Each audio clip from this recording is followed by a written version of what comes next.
কৃষ্ণ শ্ৰীমন্ত শংকৰদেৱ সংঘ এতিয়া অসমৰ এটা জাতীয় অনুষ্ঠানলৈ ৰূপান্তৰিত হৈছে।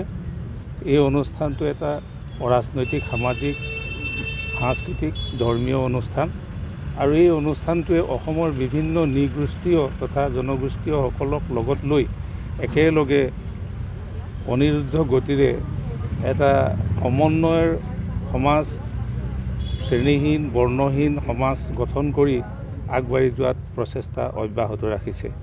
সাধাৰণ কথা এটাৰ কাৰণে সিদিনাখন টাই আহোম যুৱ পৰিষদৰ একাংশ বিষয়ববীয়াই, একাংশ বুলি কৈছোঁ মই, একাংশ বিষয়ববীয়াই আমাৰ শ্ৰীমন্ত শংকৰদেৱ সংঘৰ পবিত্ৰ সংবিধানখন অন্য দাহ্য পদাৰ্থ মিশ্ৰণ কৰি জ্বলাই দিয়া দেখাটো আপোনালোকে সকলোৱে জানে। সেই কাৰ্যটো দেখি আমাৰ প্ৰতিজন সংগীয়ে হৃদয়ত আঘাত পাইছে আৰু আমি এইটো কাৰণেই দুখ পাইছোঁ, টাই আহোম যুৱ পৰিষদেই হওক বা আহোম জনগোষ্ঠীয়েই হওক, আমি সকলোৱে একেখন অসমৰে জনগোষ্ঠীয় মানুহ। আমি যিমানেই পাৰোঁ সিমান মিলি থাকিবলৈ বিচাৰিছোঁ, কিন্তু মাজে মাজে এই সংঘাতবোৰ অহাৰ কাৰণে সমগ্ৰ অসমবাসীৰ কাৰণে এটা দুঃসংবাদ হৈ পৰিছে। এইটো ইমান এটা ভাল লগা নাই, যিহেতুকে আজি আমি ইয়াত আহিছোঁ যদিও এইটো এটা বৰ আনন্দ কৰিবৰ কাৰণে আমি অহা নাই, আমি ফূৰ্তি কৰিবৰ কাৰণে অহা নাই। আমি দুখ পাইছোঁ, অন্তৰত নাহিলেও নহয়, এনে এটা পৰিৱেশত পৰিহে আমি আহিবলগীয়া হৈছে। আমি আশা ৰাখিম টাই আহোম যুৱ পৰিষদৰ যুৱক যুৱতীসকলো আমাৰ মাজৰে একোজন মানৱ সম্পদ।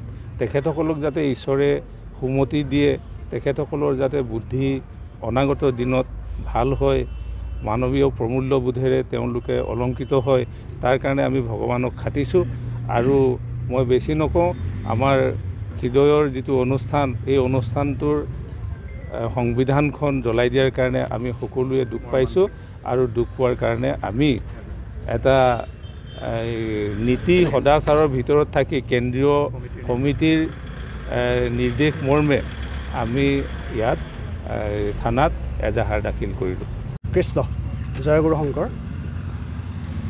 আমি শ্ৰীমন্ত শংকৰদেৱ সংঘ ধনশিৰি জিলা শাখাৰ কৰ্মকৰ্তাসকল, আমি সভাপতি, সম্পাদকো আহিছে, কেন্দ্ৰীয় কাৰ্যনিৰ্বাহক সমিতিৰ বিষয়ববীয়া আৰু উপদেষ্টা, আৰু লগতে আমাৰ শ্ৰীমন্ত শংকৰদেৱ সংঘ ধনশিৰি জিলা শাখাৰ 6খন আঞ্চলিক শাখা আছে। আঞ্চলিক শাখাৰ সভাপতি সম্পাদক, প্ৰাথমিক শাখা 82খন আছে, তাৰো সভাপতি সম্পাদকসকল আহিছে। আমি ইয়াত এখন এজাহাৰ দিছোঁ। এজাহাৰৰ মূল বিষয়বস্তু হৈছে যে আপোনালোকে সকলোৱে জানে শ্ৰীমন্ত শংকৰদেৱ সংঘ 1930 চনতে জন্মগ্ৰহণ কৰা এটা ধৰ্মীয়, সামাজিক, সাংস্কৃতিক এটা ৰাজনৈতিক অনুষ্ঠান। আৰু এই শ্ৰীমন্ত শংকৰদেৱ সংঘৰ আমাৰ এখন সংবিধান আছে। এই সংবিধানখন আমাৰ আৰু লগতে প্ৰতীক আছে। এই সংবিধান আৰু প্ৰতীক আমাৰ সকলোৰে, আমাৰ প্ৰতিজন সংগী বাপাসকলৰ এটা আমাৰ পবিত্ৰ, আমি ইয়াত পবিত্ৰ জ্ঞান কৰোঁ। আৰু তেনে এখন পবিত্ৰ সংবিধান আৰু প্ৰতীক আমাৰ যোৱা 27 ফেব্ৰুৱাৰী তাৰিখত সোণাৰী নগৰৰ 17 ফেব্ৰুৱাৰী তাৰিখত সোণাৰী নগৰৰ মাজমজিয়াত টাই আহোম যুৱ ছাত্ৰ পৰিষদৰ কৰ্মকৰ্তা উদীপ্ত গগৈ সহিতে কেইজনমান সহযোগী কৰ্মকৰ্তাসকলে নগৰৰ মাজমজিয়াতে দাহ কৰিছে। আমি সকলো সমগ্ৰ অসমৰ ভকত বৈষ্ণৱসকলে অন্তৰত যথেষ্ট আঘাত পাইছে, মৰ্মস্থলত আঘাত পাইছে। গতিকে আমি সেই বিষয়বস্তুটো কিয় হ'ব লাগে, এইখিনি আমি সকলো শ্ৰীমন্ত শংকৰদেৱ সংঘ ধনশিৰি জিলা শাখাৰ সকলো বাপাই সমস্তই আমি তাৰ